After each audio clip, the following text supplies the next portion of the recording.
Il faut du courage pour continuer une vie que t'aimes pas. Continue à faire ce que tu fais sans l'aimer, sans prendre du plaisir. Supporter chaque jour un environnement, un état d'esprit, une vie qui te correspond pas. Moi, je trouve ça courageux aussi. C'est pas le même courage. Choisis ton courage ou choisis ton combat. Si tu veux que ta vie change, change des choses. Si t'es pas prêt à changer des choses et à arrêter certains comportements qui marchent pas, je sais pas, en fait, t'as pas vraiment envie d'y aller. Aujourd'hui, réussir à faire ça, c'est un miracle, en fait. D'accord. C'est un miracle et je me dis, maintenant, partage ce qui te paraît intéressant, pertinent pour les gens.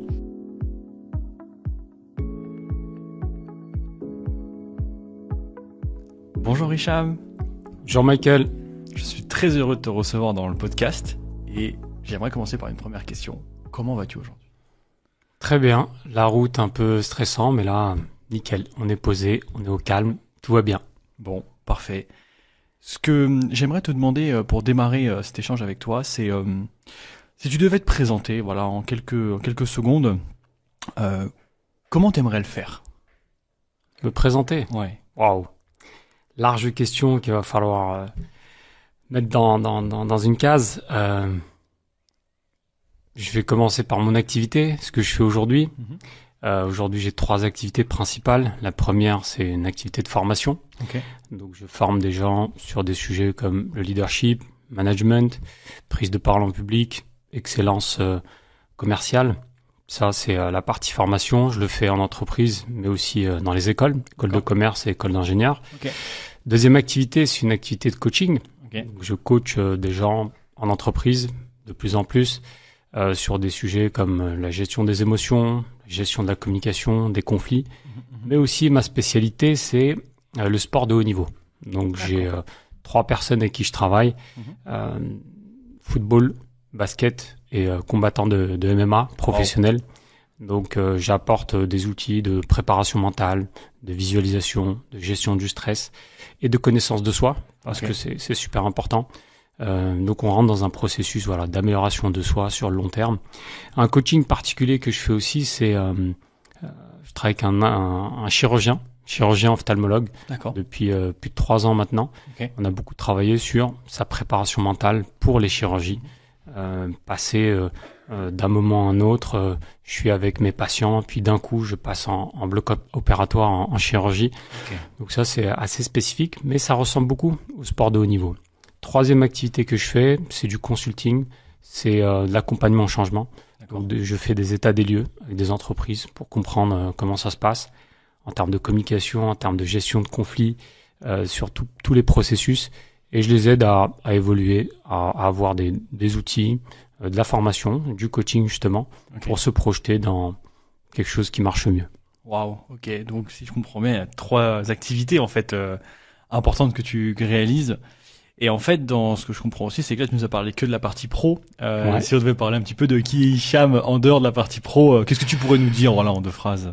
Partie perso, moi j'aime beaucoup le sport. Je m'entraîne énormément. J'ai un coach avec qui je travaille maintenant depuis 6 ans sur la préparation physique. Ça m'aide beaucoup sur la partie mentale aussi, cognitive, parce que tout va ensemble. Donc physiquement, je prends beaucoup soin de moi. Je fais du tennis aussi en compétition depuis très jeune, très petit. J'ai fait du foot à un très bon niveau, un haut niveau en Angleterre notamment. Donc voilà, très sportif. J'aime beaucoup les voyages, beaucoup l'Asie, tu connais, la Thaïlande. J'ai visité beaucoup ce pays. C'est un pays qui m'inspire énormément. Donc beaucoup de sport, beaucoup de good vibes en dehors de la partie travail. Ok, super. Je comprends maintenant où tu trouves l'énergie pour réussir à faire ces 3 activités en une finalement dans ton milieu professionnel. Et bravo pour toute cette énergie que tu déploies pour réussir justement à faire tout ça. Peut-être pour démarrer cet échange avec toi, ce qui me questionne dans un premier temps, c'est de me dire comment t'en es arrivé à faire toutes ces activités ? Parce qu'au final, faire du consulting, faire du développement de compétences en entreprise, faire de l'accompagnement individuel finalement, que ce soit avec des sportifs de haut niveau, mais même avec des dirigeants, de ce que je comprends à travers les personnes que tu accompagnes, ça demande quand même une forme de multicasquette pour pouvoir être capable de faire tout ça. Ce qui m'intéresse, moi, sur cette question, c'est surtout la genèse. D'où ça vient ? Comment ça t'est venu cette idée de d'en faire ton métier? C'est venu par étapes. Ok. On va dire que, allez, ça démarre en 2012. D'accord. 2012, je suis jeune commercial dans une société qui s'appelle Équipement Scientifique. Je travaille à vendre des outils scientifiques pour des ingénieurs, pour des appareils de test. C'est ton premier métier, juste pour contextualiser un peu? C'est le premier sérieux métier. Ok. Je comprends. Voilà, juste après être diplômé ingénieur en 2010. D'accord. Je fais ce travail et un jour je ramène une grosse commande, une grosse affaire et je me dis tiens, j'ai envie d'une prime supplémentaire. Parce qu'au début, t'es pas hyper bien payé. Bien sûr. En tout cas, t'estimes pas être hyper bien payé. Et tu te dis, j'ai envie d'une prime. Okay. Je vais la réclamer à mon patron. Ouais. Elle me dit, c'est pas la culture de la maison. Je dis, ah ouais, on fait comment? Ouais, ça se négocie en début d'année. Mais je vais faire quelque chose pour toi. Donc, il réfléchit et il m'amène des bons d'achat. Des bons d'achat. 2012, hein. Il ramène des bons d'achat. Des bons d'achat Fnac, tu vois. D'accord. Et à l'époque, je lisais pas du tout. La lecture, tout ça, c'est pas mon truc. Et franchement, ça m'a mis en colère. Dis-moi, j'attendais 200, 300 euros juste pour me remotiver, en fait. Bien sûr. Et je reçois l'équivalent de 150, 170 euros de bon d'achat. Je vais à la Fnac. Ouais. Et j'achète plein de bouquins de développement personnel. Ok. Et je commence par réfléchir à devenir riche, pouvoir illimité, Tony Robbins, tout ça. Napoléon Hill. Ok. Je suis mis à lire. Juste le développement personnel, pourquoi ces livres-là et pas d'autres à ce moment-là? Tu t'en souviens? Aucune idée, mais j'avais une appétence pour ça, pour m'améliorer, pour me développer. Il faut savoir que j'ai fait ingénieur commercial. D'accord. Je suis allé dans le commerce parce que j'étais très renfermé et très timide. Et je me suis dit, si je vais dans le commerce, je vais me forcer à aller vers les gens. Et ça va me sortir de ma zone de confort. Et j'ai toujours été dans ce défi, en fait. Le défi de combattre un peu mes limites et d'aller au-delà de ce que je sais pas faire, en fait. Okay. Et donc, j'ai fait commercial parce que c'était dur. Et c'était pas quelque chose d'évident pour moi. Et donc, on reprend. J'achète ces bouquins de développement personnel et je commence à lire Réfléchir et devenir riche. Je comprends rien. Première lecture, je comprends rien. Deuxième lecture, troisième lecture, là je me dis ok, je tiens un truc. Okay. Et en fait mon développement a démarré là, en autodidacte. Je lis plein de bouquins, donc j'en achète plein d'autres, sans les bons d'achat, juste avec mon argent. Et je me développe et je m'y intéresse de plus en plus. Et je commence à m'améliorer. Et un autre livre aussi qui m'a marqué, c'est Comment se faire des amis, de Dale Carnegie. Et moi j'étais quelqu'un qui était beaucoup dans la critique. Je m'auto-critiquais énormément, donc je critiquais aussi les autres énormément. Et grâce à ce bouquin, j'ai arrêté. C'est le premier chapitre, c'est écrit « Stopper la critique ». Et effectivement, ça a changé énormément de choses parce que au lieu d'être dans « qu'est-ce qui marche pas ?», je me suis mis plutôt à être dans l'orientation solution. Comment ça peut marcher en fait ? Et ce bouquin-là, il m'a marqué. Et puis derrière, voilà, j'ai amélioré ma communication, ma capacité d'influence. Et petit à petit, j'atteignais des étapes, tu vois. Okay. Donc après, j'ai changé d'entreprise. J'arrive dans une autre entreprise et à un moment, il se passe un moment délicat en entreprise, comme il s'en passe avec tout le monde. Hein, des frustrations, on demande un poste, on l'a pas. Ça m'a mis en colère. La colère, c'est un moteur. Et je me suis dit, comment je transforme ça maintenant ? Ne sois plus dans la critique, transforme ça en quelque chose d'intéressant. Okay. Et là, j'arrive chez Toastmaster International. J'arrive chez Toastmaster, je me dis, il me faut quelque part un club, un endroit qui m'aide à monter encore plus en compétences. Tu vois un peu la logique à chaque fois. Ouais. J'arrive chez Toastmasters et je me mets à faire des discours et je me suis fait des promesses. Je me suis dit, jamais je ne rate une session. Je me préparais toujours comme si c'était le dernier discours que j'allais faire. En gros, préparation maximale et c'est un peu ma marque de fabrique. La préparation. Ok. J'arrive chez Toastmaster, je fais des discours et petit à petit, je me dis, mais je suis souvent sur le même sujet en fait. Développement personnel, développement professionnel, des outils de gestion de conflits, des outils de compréhension un peu de l'environnement, tout ça. Et ça tourne autour du même truc et ça a l'air de plaire aux gens. Les gens me disent qu'ils utilisent mes techniques, parce que je suis très pragmatique et je parle beaucoup des choses que j'ai testées et que j'ai expérimentées. Et je me dis, ça fonctionne, mais je fais pas payer ces gens-là, tu vois. Ça devrait être un truc qui vaut de l'argent.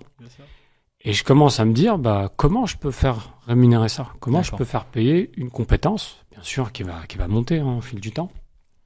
Et c'est là où j'ai rencontré des gens pendant des concours Toastmasters, puisque tu as des concours après, de clubs, de divisions, tout ça, nationaux.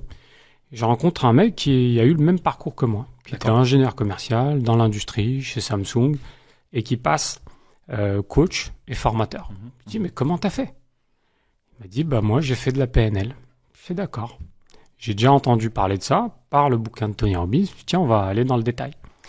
Et puis, entre le moment où tu commences à y réfléchir et le moment où tu décides, il se passe pas mal de temps. Et puis, un jour, je me lance. Je me lance dans la formation, voilà, de mon temps libre. Et les choses commencent à se mettre en place et je comprends que je suis au bon endroit. Tu te lances dans la formation de la PNL. Dans la formation de la PNL. Pour ceux qui connaissent pas la PNL, qu'est-ce que ça veut dire? Programmation neurolinguistique. Donc, c'est un outil qui permet d'apprendre à communiquer et d'accompagner les gens au changement. D'accompagner déjà soi-même au changement avant d'accompagner les autres. Donc, outil extrêmement performant qui est ma base de travail. Et pendant une de ces formations, je découvre mes valeurs. Et il y a eu un basculement à ce moment-là. L'avant et après ses valeurs. On travaille pendant quelques jours sur son projet de vie et ses valeurs. Et à ce moment-là, je comprends que la vie que je mène aujourd'hui ne remplit pas totalement mes valeurs. Je me dis, ok, qu'est-ce qu'on fait? Est-ce que je reste dedans? Est-ce que je m'en vais?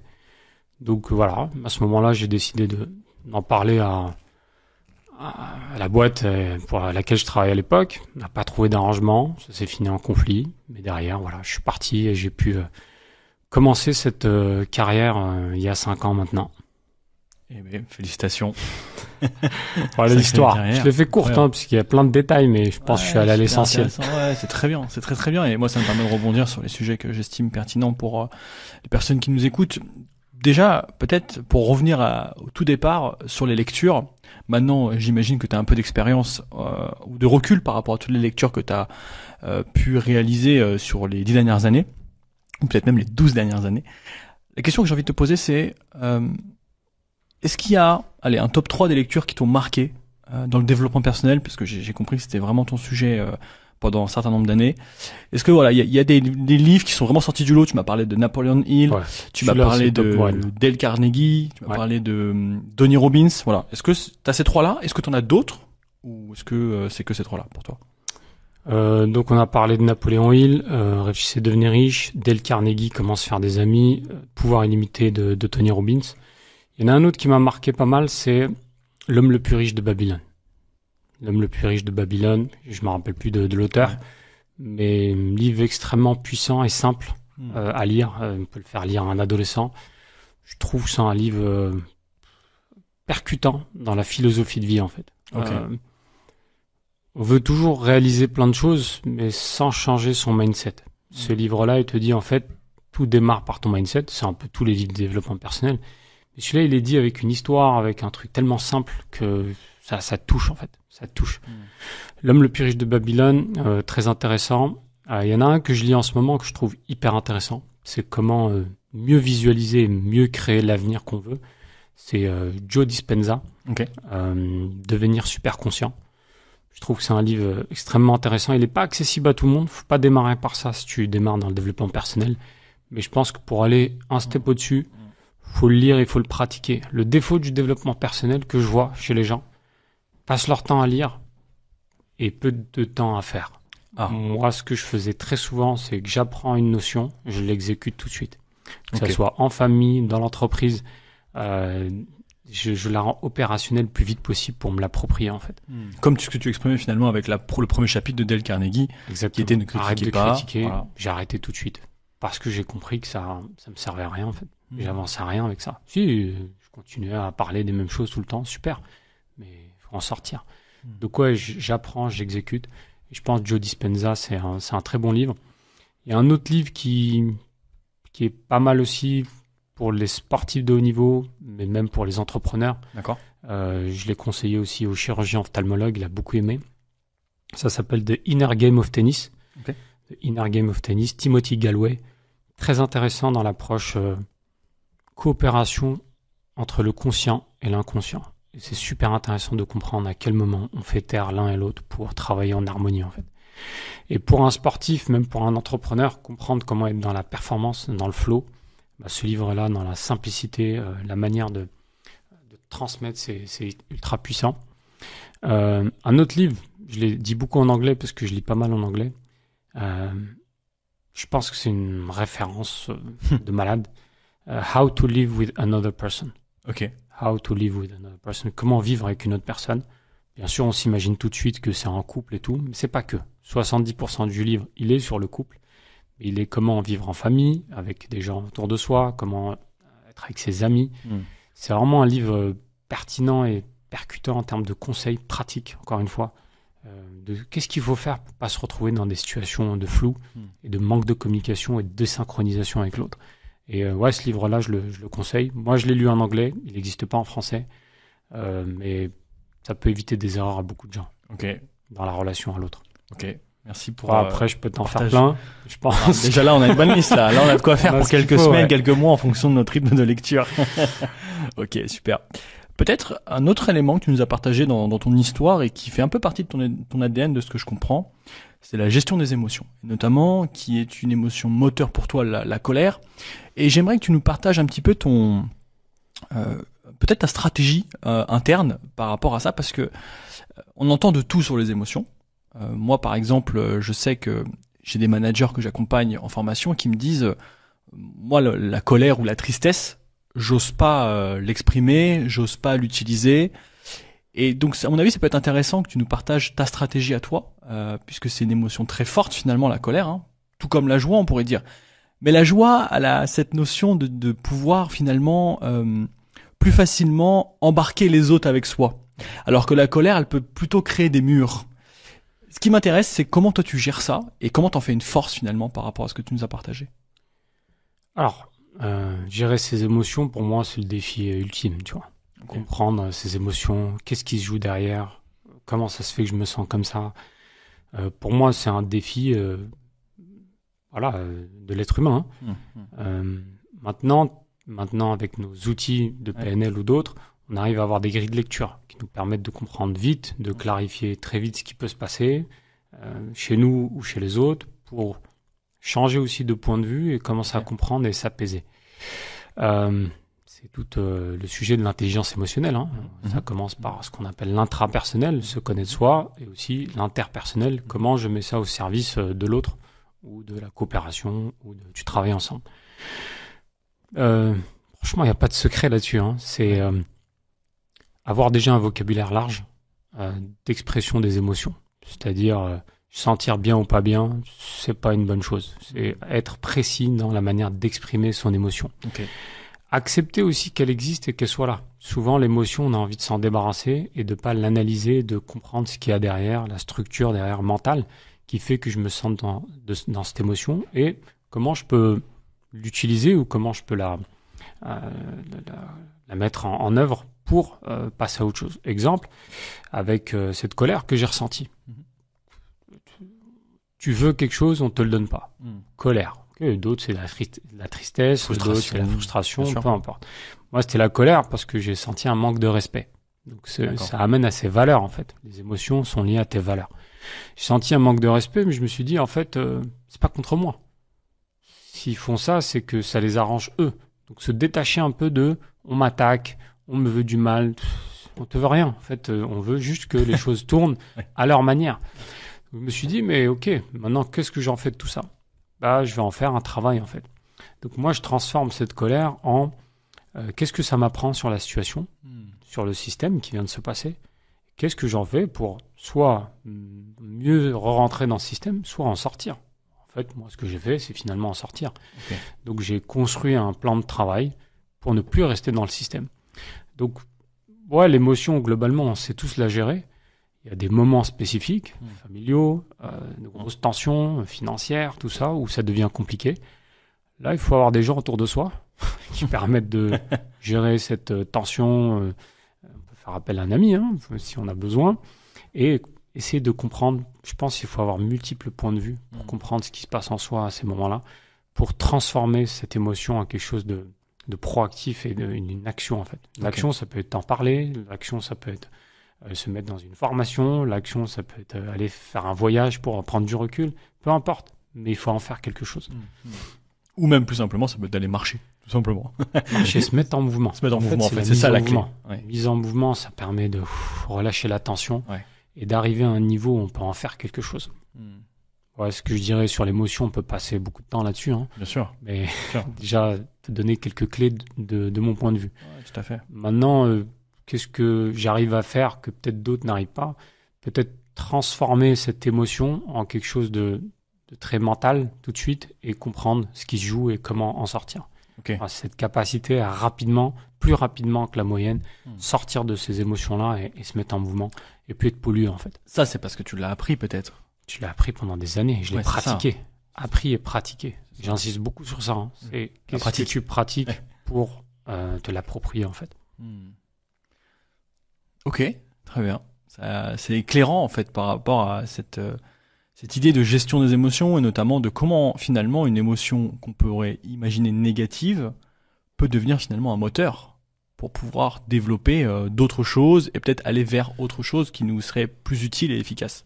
Effectivement, elle est perçue comme négative si elle s'exprime mal. Si elle s'exprime par la violence, par des cris, par des choses qui détruisent le système. Mais si elle s'exprime sainement, d'une manière posée, calme, ok, en fait, la colère, elle est saine. Et elle doit exister. Mais ce que je vois beaucoup dans mes coachings, c'est pas mal de personnes qui ont cette partie colère en eux, Ok. qui est très renfermée. Donc, Qui s'exprime pas en fait. qui s'exprime pas du tout, donc elle est à un âge très immature. Donc quand elle s'exprime, soit elle s'exprime de manière très passive, Ok. soit de manière très agressive. Donc c'est pas adapté. C'est pas adapté par rapport à ce qu'on doit faire ensemble, ce qu'on doit réaliser ensemble. Donc c'est une violence qu'on voit beaucoup en entreprise, hein. C'est que des choses ne sont pas dites, elles sont tues, après elles s'accumulent, puis à un moment ça explose. Et c'est là que j'arrive pour comprendre que la situation elle est délicate parce que les choses n'ont pas été dites dans le temps. Donc les émotions répétées dans le temps qui étaient inadaptées par rapport à des comportements n'ont pas été prises en compte. Et là, on arrive à une situation qui est multi-problème, multi-facteur. Ok. Je pense aux personnes qui nous écoutent et qui sont en entreprise justement et qui vivent en ce moment des émotions peut-être un peu difficiles, délicates pour eux. Ce serait quoi si on devait donner quelques étapes clés s'ils vivent ça pour pouvoir justement améliorer la situation? Qu'est-ce qu'on pourrait leur suggérer de faire s'ils nous écoutent et qu'ils vivent cette situation?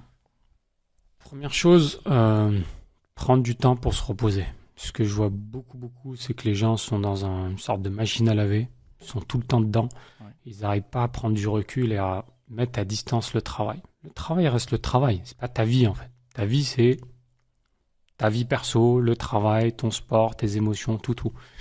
Mais notre travail maintenant prend de plus en plus de place dans nos vies, donc il faut le mettre à la bonne distance. Okay. Je dis pas que c'est pas important, je dis juste qu'à un moment donné, prenons un peu de recul et remettons des critères. Qu'est-ce qui est important pour moi aujourd'hui? Mon bien-être, rester dans mes objectifs, mes valeurs, tout ça. Donc prendre un peu de recul et se reposer. Franchement, prendre le temps de se reposer de manière régulière. La vie parisienne, elle est compliquée, bien sûr dans d'autres régions aussi, mais la vie à Paris, elle est plus harassante que la moyenne. Donc il faut vraiment prendre le temps de se reposer régulièrement. Faire un point aussi de sa situation professionnelle. Est-ce que elle est adaptée à moi? Est-ce que j'ai envie d'autre chose? Est-ce que je suis prêt pour autre chose? Est-ce que je peux me permettre d'aller vers autre chose? Donc vraiment sonder sa capacité professionnelle à évoluer, à bouger, à changer d'entreprise ou d'environnement. Okay. Ça serait la deuxième étape. Et effectivement, l'autre étape, c'est celle que j'ai pas mise en place et que je conseillerais de faire, c'est de jamais arrêter de se former. Okay. C'est-à-dire tout au long de sa carrière, dès qu'on sort d'école d'ingénieur, on a envie de se reposer en fait, prendre un peu son salaire, le dépenser. Mais en fait non, tu as une partie de ton salaire qui doit aller dans l'investissement sur toi. Un peu ce que j'ai fait avec les livres de développement personnel, mais merci merci les bons d'achat. Voilà, je l'aurais fait un peu plus structuré, plus planifié. Ouais, à chaque année, me former sur des sujets particuliers pour que ma valeur sur le marché augmente et que j'ai le choix en fait. J'ai le choix d'aller dans cette entreprise, dans celle-là et pas subir une entreprise qui correspond plus à mes valeurs. C'est ça un peu qui se passe aujourd'hui, c'est que parfois, quand on n'a pas les compétences, on est coincé quelque part. Avec le salaire qu'on veut pas, avec des managers qu'on veut pas qu'on veut plus. Au début, ça se passait bien, mais à un moment, trop c'est trop. Et donc, avoir cette capacité d'employabilité qui soit maintenue dans le temps. En fait, il faut maintenir une régularité dans la formation. L'auto-formation, par des bouquins, par de l'auto. Faut pas attendre que son employeur viennent te dire quelle formation tu veux, il le fera peut-être jamais, mais prendre ça en main. Ouais. C'est ça le leadership, c'est prendre en main ta formation à venir et te dire j'investis en moi en fait au fur et à mesure. Et ça, peu de gens ont cette vision. Je l'avais pas avant, mais je conseillerais aux gens d'avoir un plan. Mais ça peut être, je travaille dans le milieu du commerce et je me forme sur la finance. Hein. C'est pas, Bien sûr. il n'y a pas que le développement personnel. Hein. Ouais, Se former sur des choses qui nous plaisent et qui nous paraissent concrètes pour évoluer dans sa vie perso. Comment j'investis mieux, comment je me retrouve plus à l'aise dans certaines situations. C'est gagner en compétences. C'est un peu la philosophie de l'homme le plus riche de Babylone. Donc ce livre, je le conseille doublement. Ok, super. Merci Hicham par rapport à ces enseignements qui sont intéressants parce que c'est ton expérience et c'est aussi ce que tu partages dans l'entreprise, de ce que je comprends. Ouais.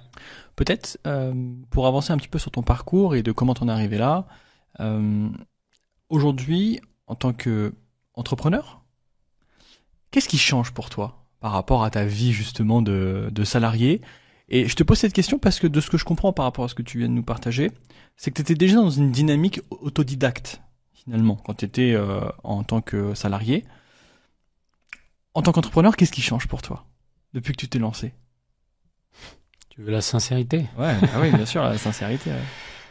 Beaucoup de choses ont changé. Le monde a changé depuis que je suis dans l'entrepreneuriat. Hein. La première chose, c'est que tout repose sur toi. Tout repose sur toi. Ton salaire repose sur toi. Ton évolution repose sur toi. En fait, dès que tu t'arrêtes de faire, tout est en stand-by. En fait, il n'y a rien qui tourne sans toi. Tant que tu n'as pas des revenus passifs, etc. Donc ça, c'est quand même différent. Dans une entreprise, tu es en vacances, tu es malade, la boîte tourne sans toi. On n'a pas besoin de toi, en fait. Oui, c'est bien quand tu es là, c'est cool. C'est ça. Si tu es un mec cool. Ouais. Mais en vrai, ça peut tourner sans toi et tu n'es pas du tout indispensable. Pour l'entreprise. Et c'est vrai que pour l'employé, finalement, on pourrait être là et aussi lever le pied parfois et être quand même payé de la même manière. Que tu produises beaucoup, moyen, peu, c'est moyenné dans le temps, c'est moyenné dans les performances d'entreprise, et c'est OK, c'est cool, tu as une sécurité que tu n'as plus aujourd'hui. Donc aujourd'hui, moi, ma vie, c'est de l'incertitude. L'incertitude qui était plus forte il y a 5 ans, aujourd'hui elle est beaucoup moins forte, mais tu vis tout le temps dans l'incertitude. C'est-à-dire vers quel business je veux aller, comment je peux augmenter mes prix de manière régulière pour être toujours motivé, combien je vaux sur le marché, où j'ai envie de vivre demain, est-ce que j'ai envie de rester en France, est-ce que j'ai envie d'aller ailleurs. En fait, t'as un grand choix, mais en même temps beaucoup d'incertitudes. C'est-à-dire tu dois être aussi très focus dans pas te perdre, parce que tu peux changer toutes les 2 semaines en fait. Donc c'est avoir une vision plutôt claire au départ, qui va bien sûr évoluer tout le temps, je vais te donner un exemple juste après, et être capable de vivre dans l'incertitude. Et ça, pour moi, c'est un gros changement. Incertitude financière, incertitude de business, incertitude au début sur tes compétences, parce qu'au début, tu es nouveau, voilà. Donc, voilà, compliqué. Hein. Ok. Donc, ouais, l'incertitude, mais en même temps, le bon côté, c'est cette liberté, en fait. Cette liberté de choisir, de partir avec certains clients, d'arrêter certaines activités. De choisir presque. Hein. D'être dans le choix et c'est toi qui décides. C'est toi qui décides si tu as les compétences et l'envie et tout ça. Pour te donner l'exemple dont je viens de te parler, au début, moi, dans ma tête, j'étais coach. Voilà. Je veux faire coach. Okay. Dans ma tête, c'était pas acquis, mais déjà dans l'anticipation. J'étais déjà dans cet état d'esprit. D'accord. Je partageais ce que je te disais chez Toastmaster International, hein, club de prise de parole. Tout ce que je trouvais intéressant, efficace, utile. Et donc, quand j'ai commencé, c'était du coaching à 100%. Coaching individuel sur la perte de poids, sur atteindre ses objectifs, de rendre son rapport à la fin de l'année, etc., etc. Et à un moment, je me dis, mais financièrement, on fait comment? Donc, en une année où, je sais pas, j'ai touché moins que ce que je touchais en un mois en tant que salarié. Là, tu te remets en question. Qu'est-ce qu'on fait? On continue coaching ou on fait autre chose? Je me suis formé au métier de formateur. Et là, ça a commencé à payer. Donc, il faut aussi être en capacité de se remettre en question et d'aller financièrement vivre en fait de ton activité. Donc, c'est remise en question permanente, une certaine liberté de choix, mais aussi une incertitude globale. Hein. Demain, si 3 de mes clients s'arrêtent d'un coup, qui représentent 80% de mon chiffre d'affaires, il va falloir que j'en trouve d'autres. Bah ouais, c'est clair. Et vite, et il faut que j'ai anticipé ça. Est-ce que j'ai l'énergie pour l'anticiper? Est-ce que j'ai le temps pour l'anticiper? Pas trop. Donc c'est un peu une gestion parfois de l'urgence. Donc avant de se lancer, bien réfléchir, bien parler aux gens qui sont dedans, qui vivent dedans, comment ils vivent, parler des détails financiers, des chiffres, pas être dans le rêve. Mais en même temps, si j'étais là-dedans, je serais jamais allé. C'est ça que je me dis aussi. J'avais posé c'est qu'à un moment toutes ces donné, questions-là, tu sais là, tout. je suis bien là en fait. Et effectivement, avoir un peu conscience. d'incertitude sur comment ça va se passer, qu'est-ce qui va se passer, c'est peut-être une bonne chose.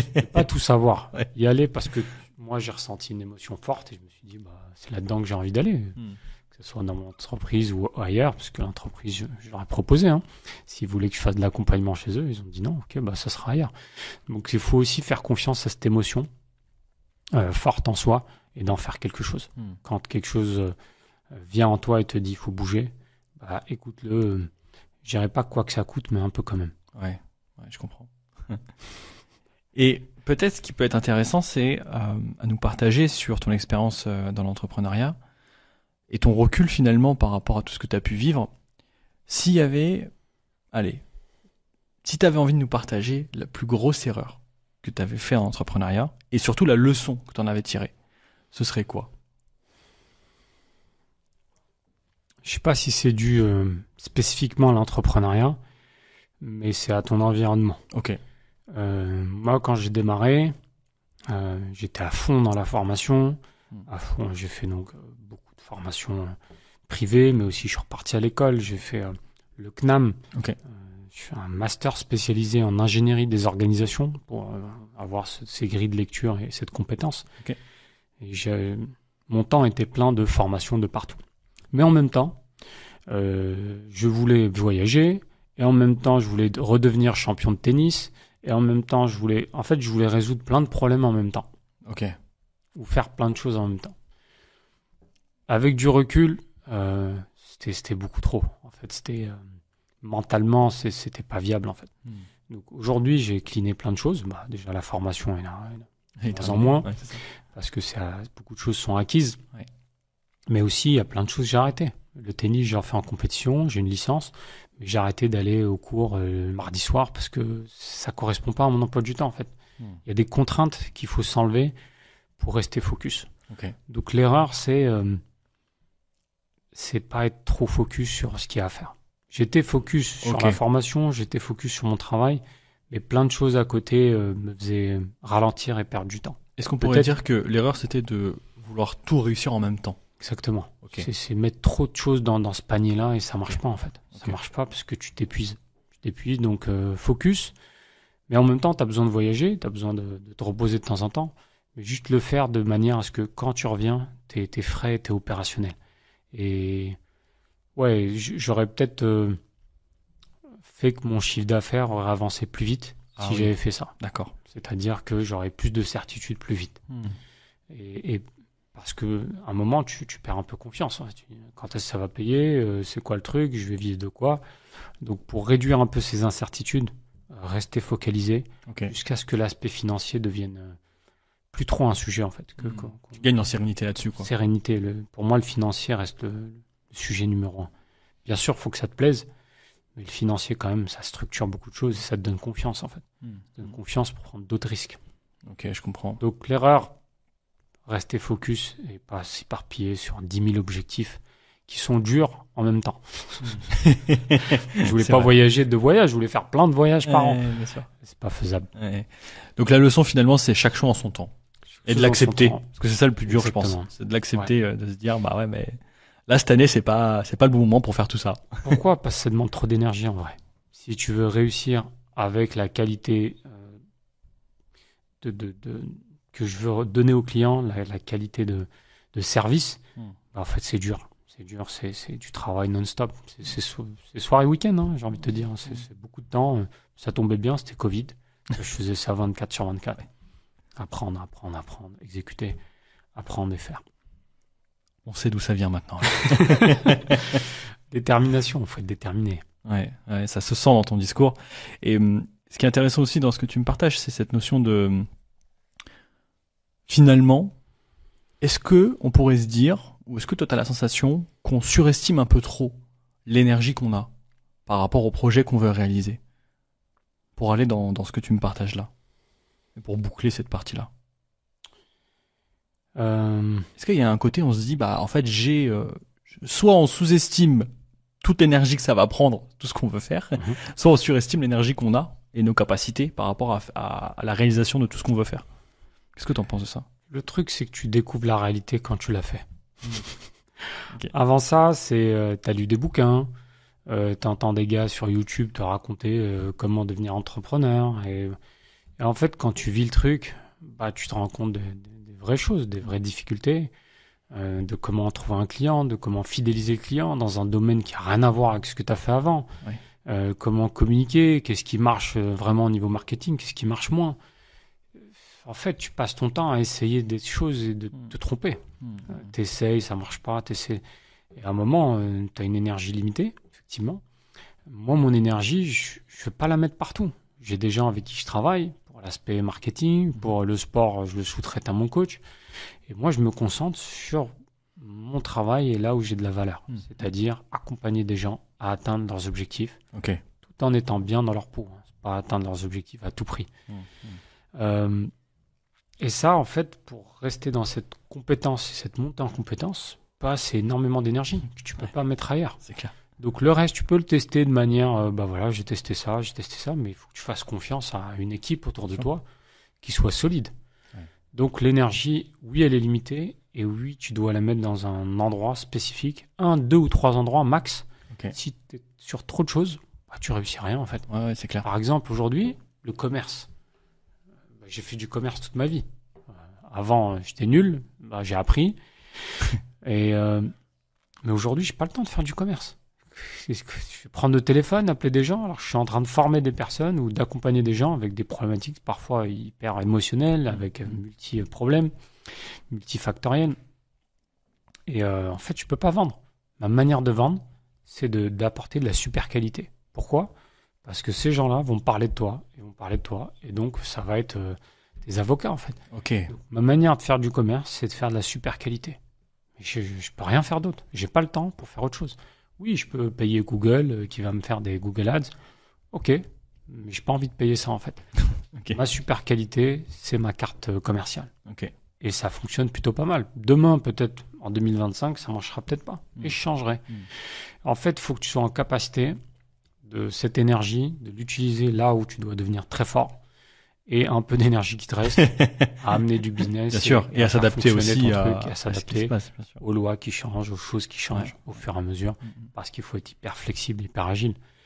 Donc ouais, ton énergie, elle est limitée. Faut pas oublier que tu as des gens autour de toi, tu as ta famille qui s'inquiète pour toi, parce que en fait, tu es dans un monde incertain. Donc ta famille, elle veut savoir, est-ce que tu réussis, est-ce que financièrement ça va, est-ce que tu as une voiture, tu vois, pour revenir à des choses très concrètes. Donc en fait, t'es pas tout seul dans cette aventure. Et parfois, on l'oublie. On est tellement focus dans son truc. On oublie un peu de rassurer les gens autour de soi. T'inquiète, tout va bien. Voici ce que je réussis. T'inquiète, ça avance.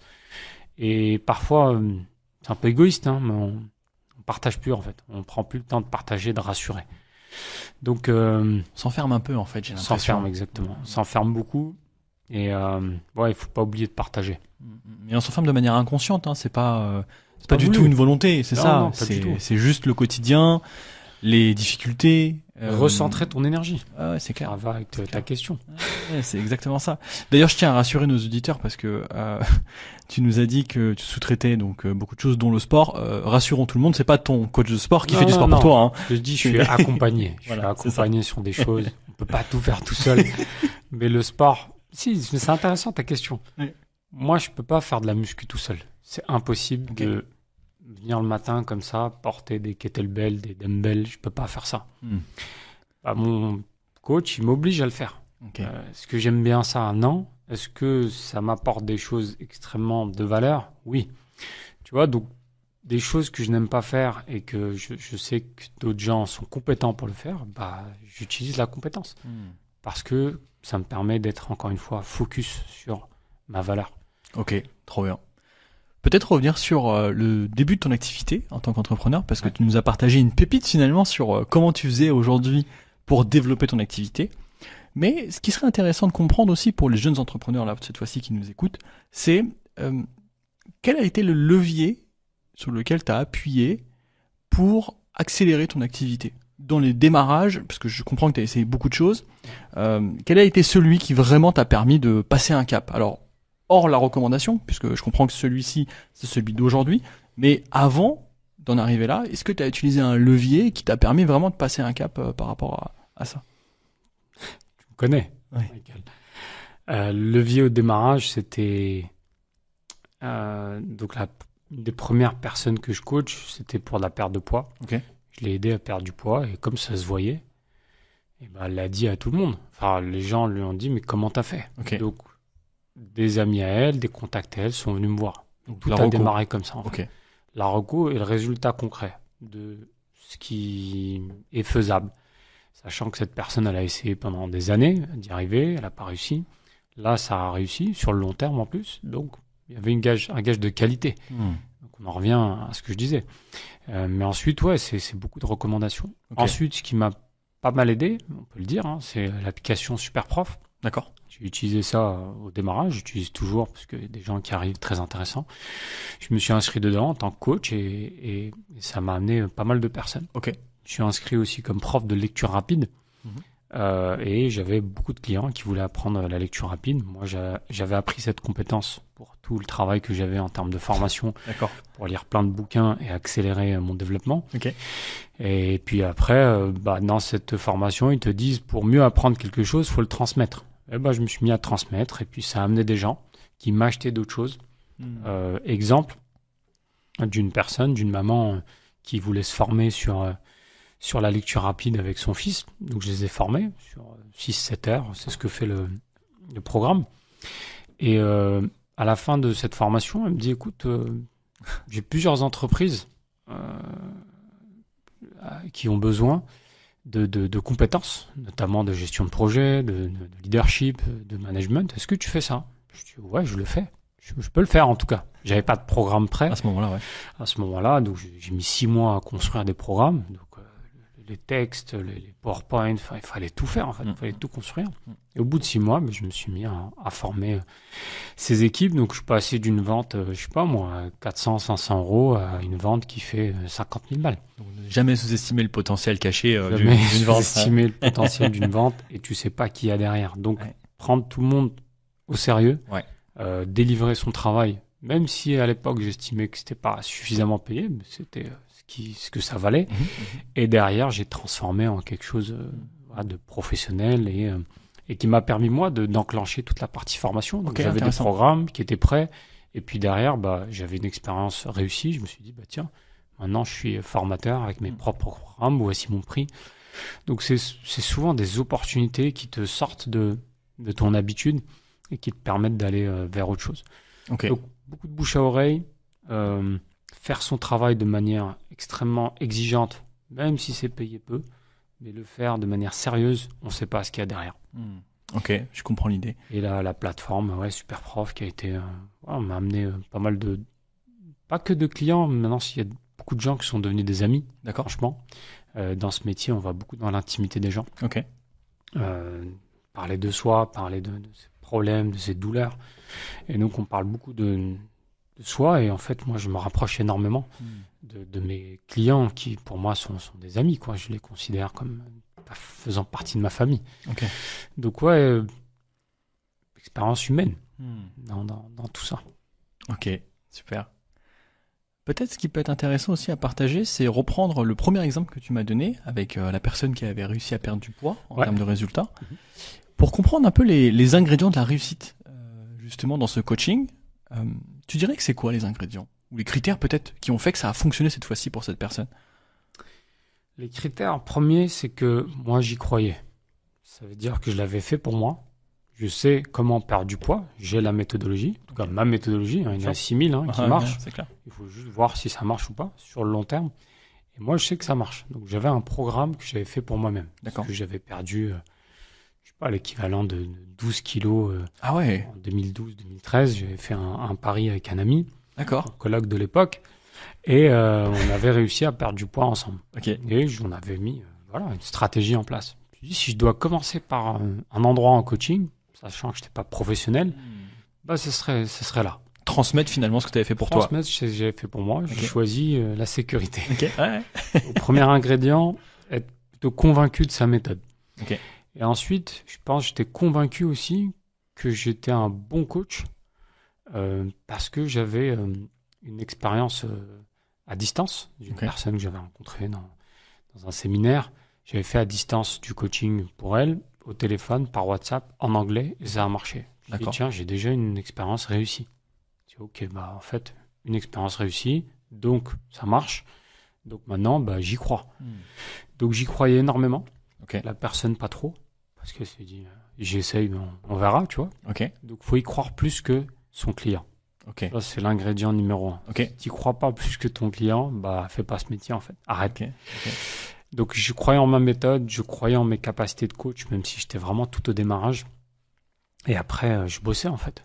Je sais que toutes les séances, je les préparais. Franchement, je préparais 1 heure pour une session d'1 heure.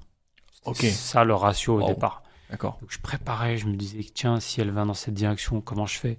J'étais vraiment dans une préparation minutieuse. D'accord. C'est ce que je fais tout le temps quand je maîtrise pas un sujet. Je suis dans l'hyper-préparation. Et cette hyper-préparation, juste pour revenir dans ce contexte-là, c'était vraiment de l'anticipation de ce qu'elle pouvait te dire, c'est ça ? L'anticipation de la session, comment elle peut se dérouler, aller chercher sur Internet comment se déroule une session de coaching. Okay. J'étais vraiment là. C'était au tout début du truc, donc je savais pas moi. Tout était nouveau. Et la personne me faisait confiance aussi. Il y avait cet ingrédient aussi. On se connaissait un petit peu et elle se disait, en fait, je crois en son discours. Tu vois, elle croyait en moi d'une certaine manière que je pouvais l'aider. Je savais pas du tout le résultat, mais elle se disait, j'ai confiance en lui. Donc tu vois, beaucoup d'ingrédients quand même. Beaucoup d'ingrédients. Et aussi, autre ingrédient super important, elle a parié sur le long terme. Il y a beaucoup de gens dans le coaching qui sont dans le shopping. Ils viennent, comme ça, ils balancent 5-6 heures. Quand je dis balancer, un peu d'argent. Et ils sont pas sur le long terme. Ils sont pas sur un truc. J'ai envie vraiment de travailler sur moi. Ouais, ça coûte de l'argent de parier sur le long terme. Mais on a travaillé sur une période de 10 mois, 11 mois. Ah ouais. On a travaillé plusieurs choses par rapport à sa manière de voir les choses, à son mental, à ses capacités, à ses émotions. On a construit un projet de vie avec elle. On travaille sur ses valeurs. Donc on a fait vraiment un travail complet. Waouh. Donc c'est pas, on va traiter le problème de arrêter de manger des choses et du soda. C'est pas ça le sujet. En vrai, le sujet il est beaucoup plus global. Et donc on avait le temps. On avait le temps de travailler de manière sérieuse. Et puis à l'époque j'avais beaucoup de temps. Donc, j'avais pas 6000 clients qui toquaient à la porte. Donc j'avais le temps de développer vraiment et de me former et de me préparer. Et c'était, moi je me rappelle de jours et des jours de préparation. Je revoyais les trucs. Et je me les faisais sur moi-même pour me dire, tiens, ok, j'ai réussi les protocoles, parce que PNL, c'est des protocoles. Donc, je me les faisais sur moi, je les faisais sur d'autres, avant de les essayer sur des vraies personnes dans un vrai contexte. De coaching. Tu vois, donc les ingrédients, il y en a beaucoup en vrai. Pour que ça réussisse. Il y en a au moins 3 de ce que je comprends. Il y a le premier qui est de croire en soi et en sa méthode. Il y a le deuxième qui est de croire en l'autre, plus que lui croit en lui-même. Et le troisième ingrédient que je comprends, c'est lié à la fois à la relation de confiance que vous aviez, mais aussi peut-être le quatrième ingrédient, c'est de se laisser le temps. C'est ça. Et que ça se résout pas en 3 mois avant l'été pour avoir des plaquettes de chocolat, c'est pas du tout ça. C'est un travail c'est long terme. Systémique sur soi, et je dis souvent ça en coaching. Parfois, il y a des gens qui arrivent et me disent, mais j'ai ce sujet, je démarre par quoi? Au début, elle me perturbait cette question. Si, il faut démarrer par ça, parce que je connais plus ça. En fait, on s'en fiche. La porte d'entrée, c'est le système que tu travailles. Que tu travailles ton poids, tu travailles ton estime de soi et ta confiance, que tu travailles sur ta communication, mais en fait, tu travailles sur ta confiance. Le pot commun, c'est le même, en vrai. Et peu importe par où tu rentres, si tu y crois et si tu es à fond, si tu es déterminé, parce que si tu n'as pas de résultat, tu te décourages. Donc, juste si tu y vas dans une direction, fais-le à fond. Et voilà, fais-le au maximum, ne te mens pas, tu vois. Donc, peu importe la porte d'entrée, rentre quelque part déjà. Commence à travailler, commence à te questionner. Après, tout le monde n'est pas prêt non plus à se faire mal. Tu vois, Parce que tu penses qu'il faut se faire mal.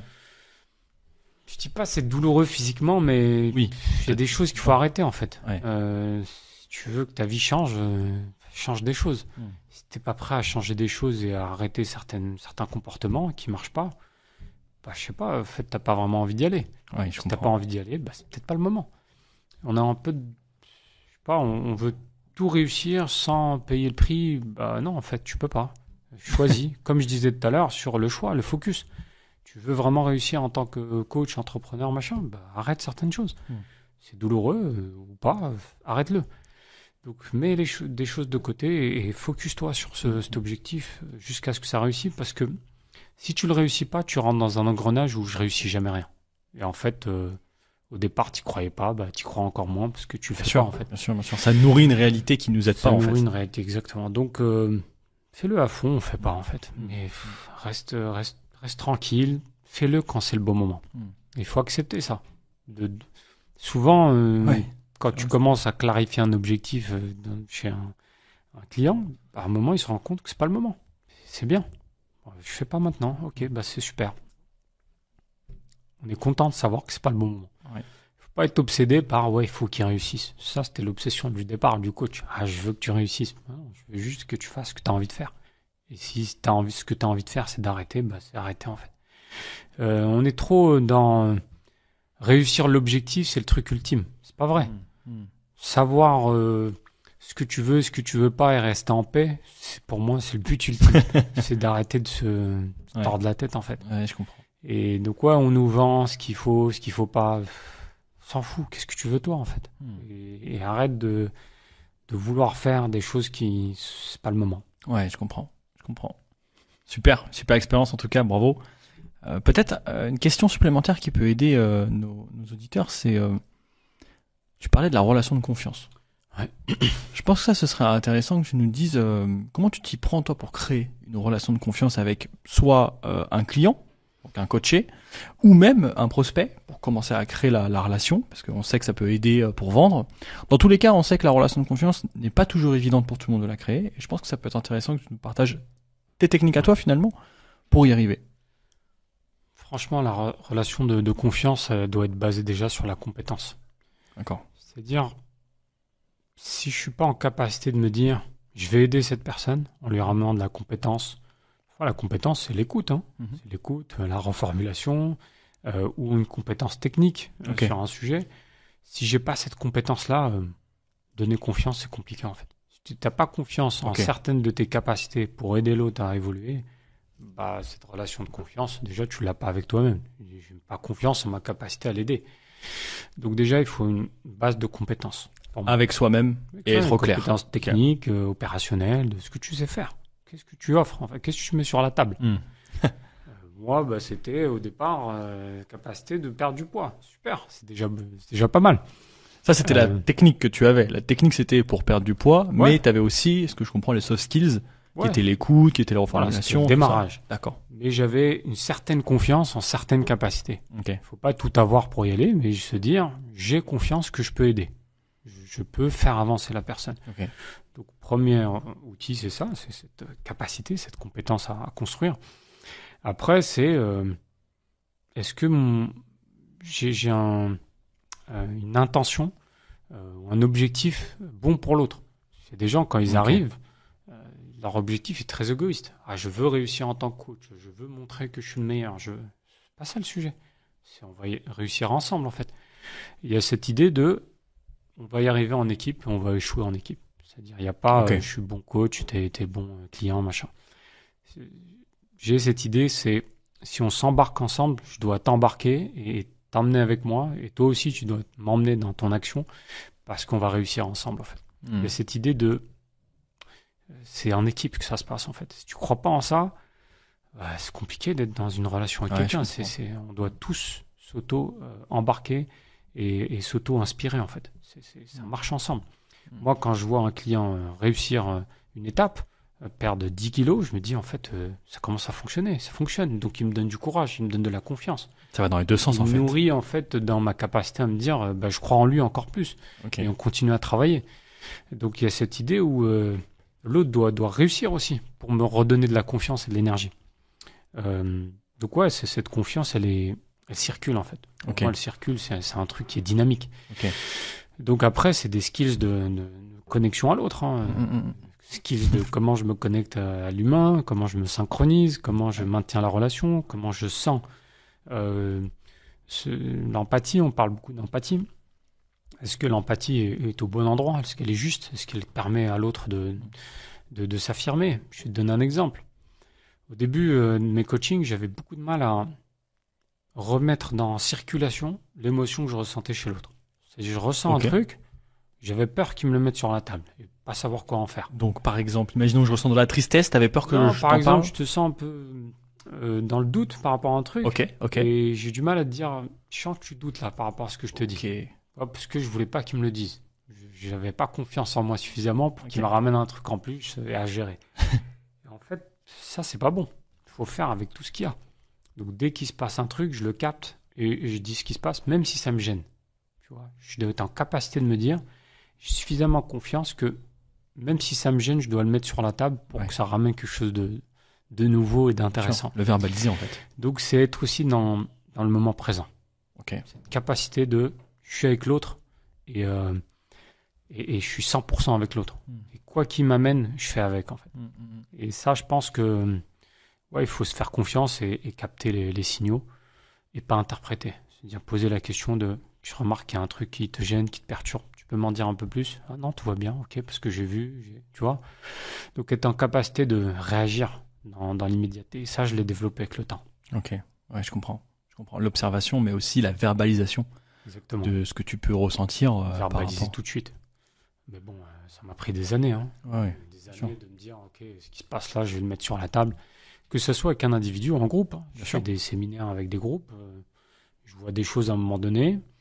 Je laisse plus passer. Je dis, ah tiens, t'as un truc à dire. Vas-y, dis-le. Pourquoi? Parce que j'ai mis ce cadre de confiance et de sécurité qui fait que je sais que ça peut pas déborder. Mais je permets tout, en fait. Je permets que l'échange et la dynamique évoluent. Sinon, en fait, c'est pas intéressant. C'est une prise de risque. Oui, bien sûr. Et quand tu dis que c'est pas intéressant, c'est que ça peut être superficiel. En fait, c'est ça tu vas pas au fond des choses. Tu détectes pas certains signaux qui font que ça apportera de la valeur dans la discussion, dans l'échange et dans le système. Ok, je comprends. Et que c'est ça, en fait, finalement, qui peut faire la différence. Ça peut faire une grande différence. Ah ouais, je comprends. Ok. Ça peut. Et tu sais que ça se joue sur des détails.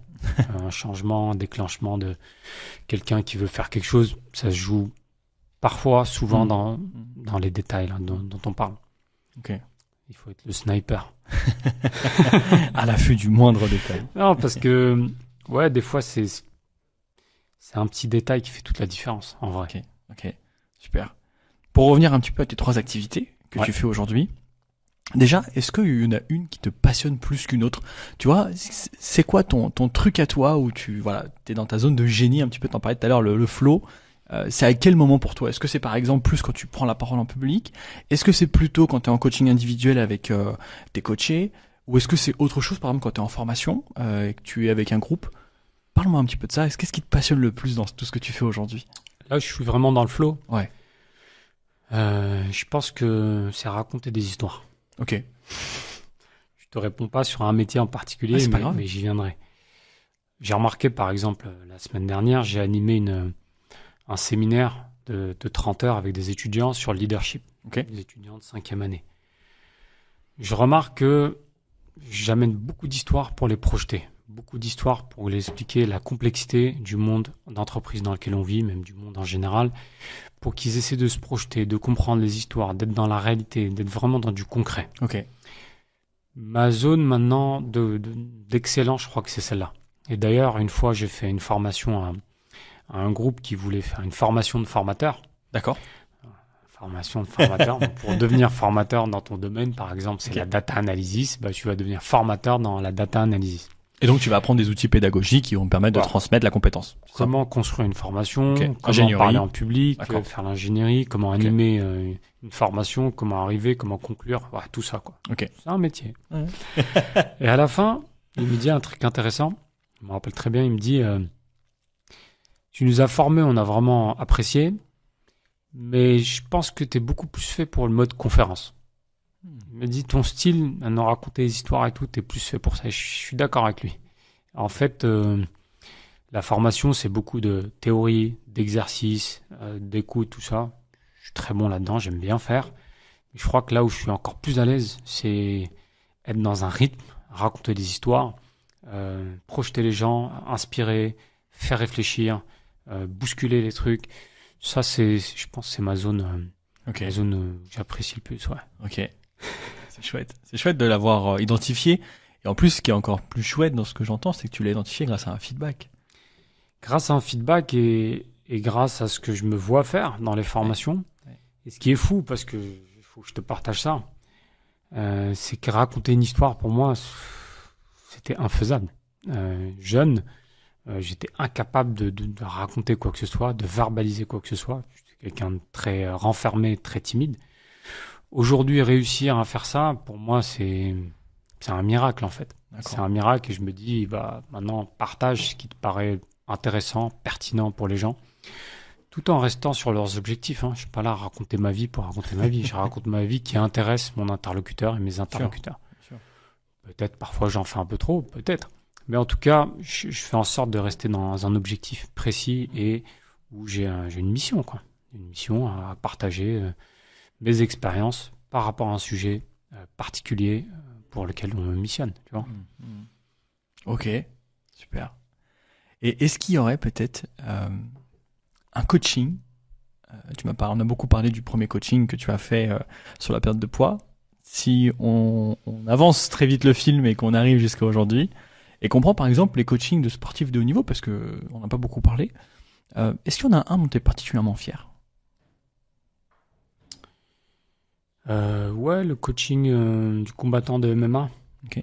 Je suis particulièrement fier parce que on a démarré la relation il y a à peu près 3 ans. D'accord. Il était judoka professionnel. Et quand le MMA est devenu légal en France, il a basculé en MMA. Je dis, pourquoi tu as basculé en MMA? Et parce que j'aime cogner.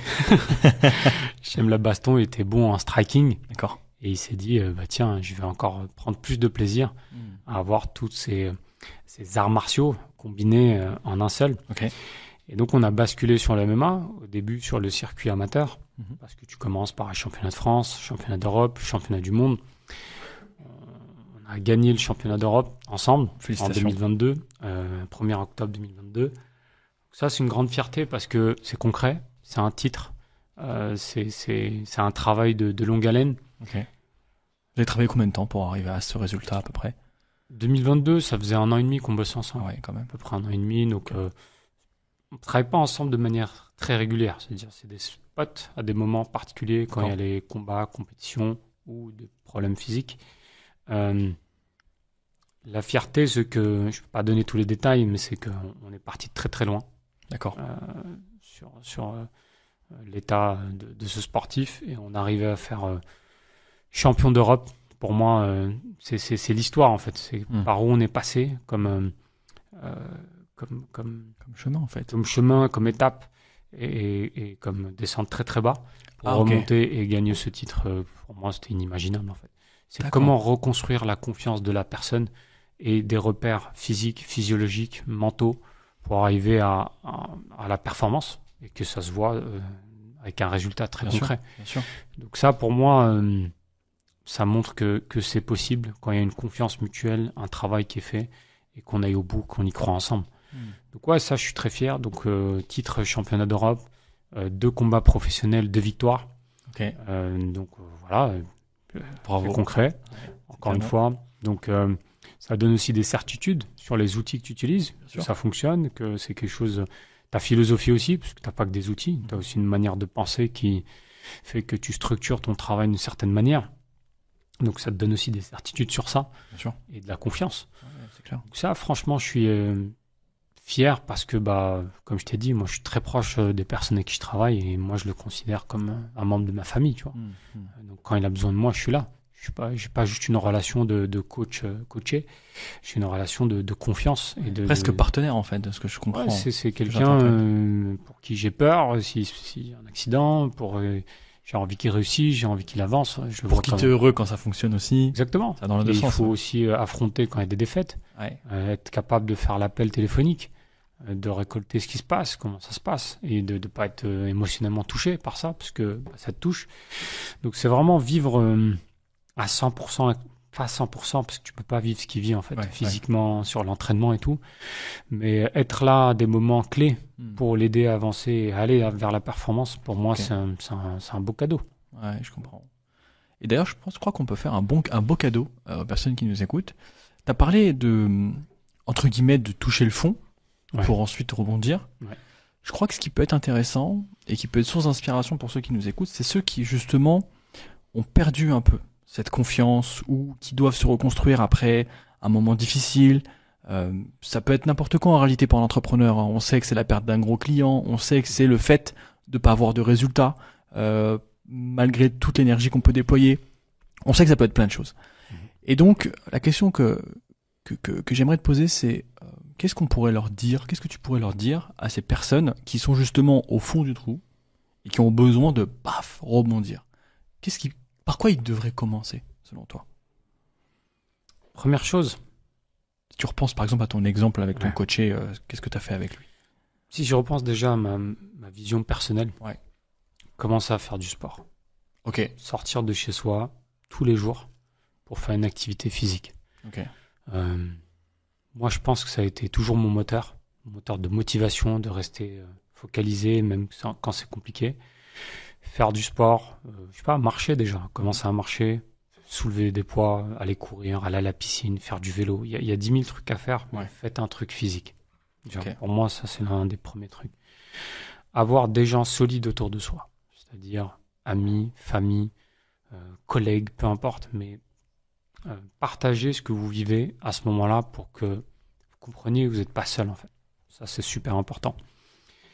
Commencez, encore une fois, à se reformer sur des choses, à se remettre en question sur qu'est-ce qui ne marche pas en fait, et avoir un regard dur, mais en même temps juste, sur qu'est-ce qui ne fonctionne pas ici et maintenant. Quels sont les comportements que je fais qui ne fonctionnent pas, il faudrait que je change. Et vraiment les lister. Et se mettre un plan d'action. Se dire, voilà, ça, il faut que j'arrête de faire ça. Ça, il faut que je me mette à faire plus dur. Et accepter que pour passer une étape, il va falloir passer à un truc plus dur. Je ne sais pas si c'est Denzel Washington qui disait ça.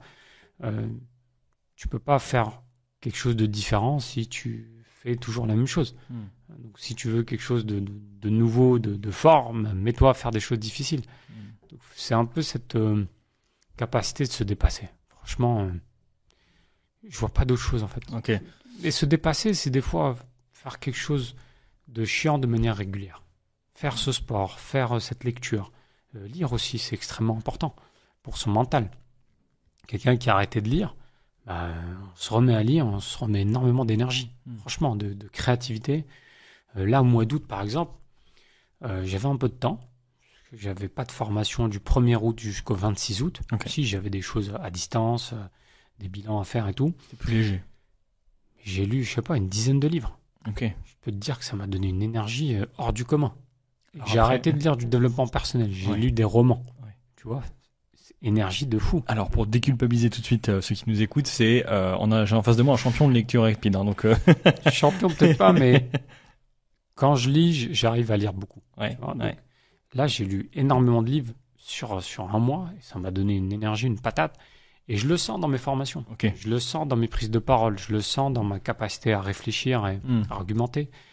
En fait, ça te donne une énergie mentale extrêmement forte. Donc, allier cette lecture, le physique, faire un état des lieux de ce qu'on fait et qu'est-ce qu'il faut changer. En fait, le mot-clé que j'ai envie de tirer de tout ce que tu viens de me partager, c'est ressourcer. Et la ressource, elle peut finalement venir à la fois de l'activité physique, de l'activité mentale, à travers la lecture. Et c'est ça en fait le mot clé, c'est peut-être trouver son moyen à soi et tout de se ressourcer.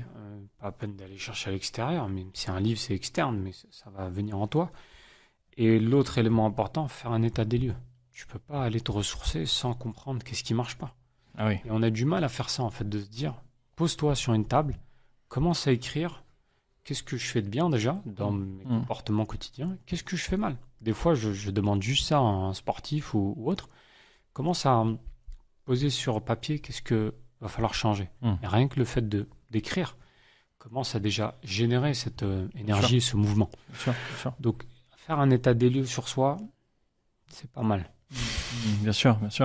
Alors, je fais exprès, mais c'est parce que je vois d'ici, en fait, les objections à cette partie-là. Et c'est intéressant, à mon avis, qu'on finisse sur cette partie. C'est, mais il faut du courage pour faire ça, non? Tu vois? L'état des lieux? Ouais. Pour affronter la réalité. Pour justement prendre son stylo, écrire et assumer d'une certaine manière, parce que je pense qu'il y a une partie courage et puis il y a aussi une partie envie, motivation, peut-être même détermination que toi tu incarnes beaucoup et qui est en toi et que je pense que tu l'as nourri au fur et à mesure des années. Mais tu vois, je vois par exemple des personnes que moi j'accompagne ou que j'ai accompagnées, en fait ils ont ni l'un ni l'autre et ils n'ont pas le courage d'affronter et ils n'ont pas non plus la motivation, la détermination que toi tu pourrais avoir, tu vois. Et du coup, je me dis pour eux, qu'est-ce qu'on pourrait faire? S'il y avait quelque chose à faire d'ailleurs. Il n'y a rien à faire. Ok. Parce que déjà, il faut du courage pour continuer une vie que t'aimes pas. Tu vois? Continue à faire ce que tu fais sans l'aimer, sans prendre du plaisir. Moi, je trouve que c'est courageux de faire ça. Ouais, je comprends l'idée. Franchement, je me suis posé cette question. Ouais, il faut du courage pour de la détermination, faire du sport et tout. Ok, reste dans une vie que t'aimes pas trop, qui te correspond pas et tout. C'est courageux. Je trouve que c'est très courageux parce que c'est supporter supportable entre guillemets. Ouais, supporter chaque jour un environnement, un état d'esprit, une vie qui te correspond pas. Moi, je trouve ça courageux aussi. C'est pas le même courage. Bien sûr. Parce que l'autre, il t'exige un peu plus de discipline, plus de planification, plus de remise en question. Ok. Dans les deux cas, c'est courageux, mais différent. Donc choisis ton courage, choisis ton combat. Mais encore une fois, c'est facile à dire. La détermination, la garder dans le temps, c'est très difficile. Franchement, j'ai pas de solution pour ça. Ouais, mais c'est intéressant parce que mine de rien, j'ai envie de rebondir sur une partie que tu as partagée. C'est que, en fait, c'est un piège en réalité. Quand tu as le courage de garder une vie qui ne te convient pas, c'est un véritable piège parce que les efforts paraissent moins importants, mais quelques mois, quelques années plus tard, en fait, la souffrance est 10 fois plus grande. Exactement. Alors que, à l'inverse, que tu disais, la détermination de faire un petit peu d'efforts tous les jours peut t'amener à une vie qui est bien plus satisfaisante pour rester sur la partie professionnelle. T'as tout dit.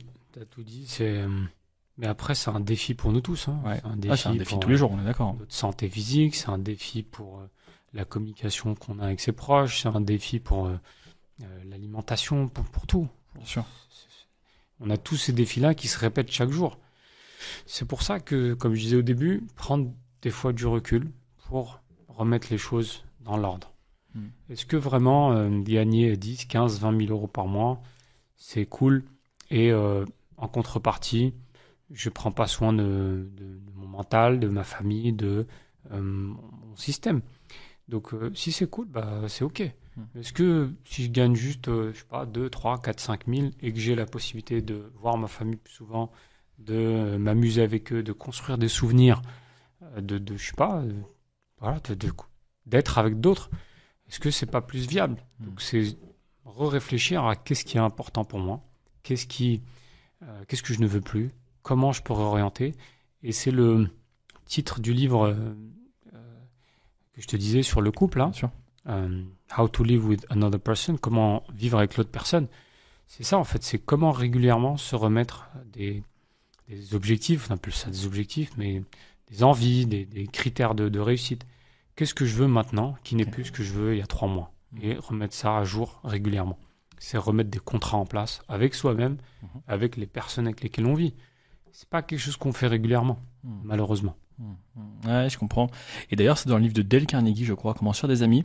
Dans l'introduction, il partageait une technique que moi j'avais lue il y a maintenant près plus de 10 ans et que j'ai gardée parce que je trouve que cette discipline elle est extraordinaire. C'est celle de toutes les semaines se réserver son petit créneau à soi pour faire le bilan de la semaine. Alors lui, il le disait par rapport à son livre évidemment, par rapport au comportement qu'on peut avoir dans Comment se faire des amis. Mais en réalité, si tu élargis un peu le truc, je pense que ça peut être très très utile. Qu'est-ce que t'en penses? Ouais, et on devrait tous le faire pour arrêter de procrastiner, pour réaliser un peu plus de choses dans sa semaine. Je me suis mis à le faire il y a pas longtemps là. J'ai lancé un autre défi. Je comprends que je suis un mec des défis. J'ai lancé un défi avec une amie de réduire mon temps d'écran.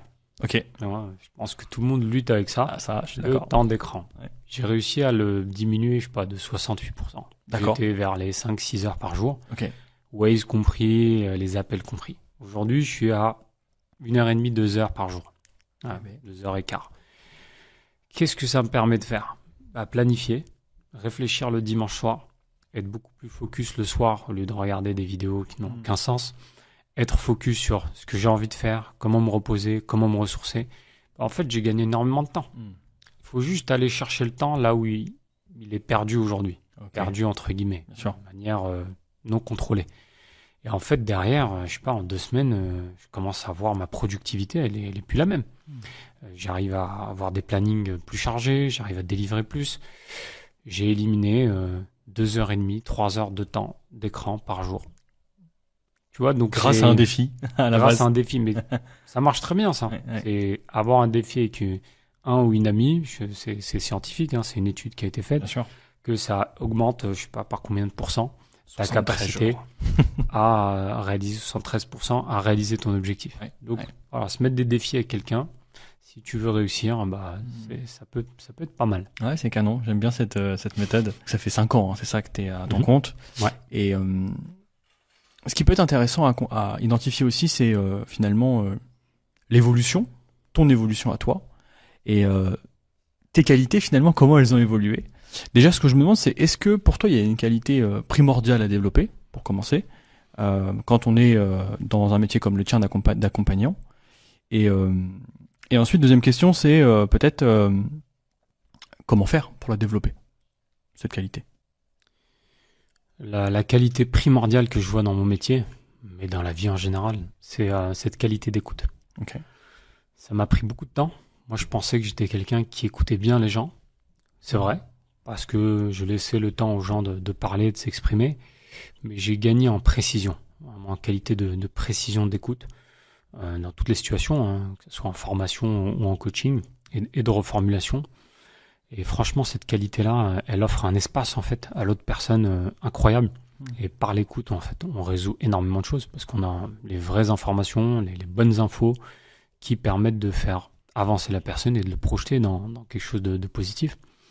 Et pour moi, c'est la capacité qui m'a pris le plus de temps et qui a le plus de valeur aujourd'hui. Okay. Ma capacité d'écoute apporte et de flexibilité, apporte énormément de valeur à mon travail. Pour te donner un exemple, je me suis retrouvé en 2021 à Krabi en Thaïlande, donc c'est dans le sud de la Thaïlande.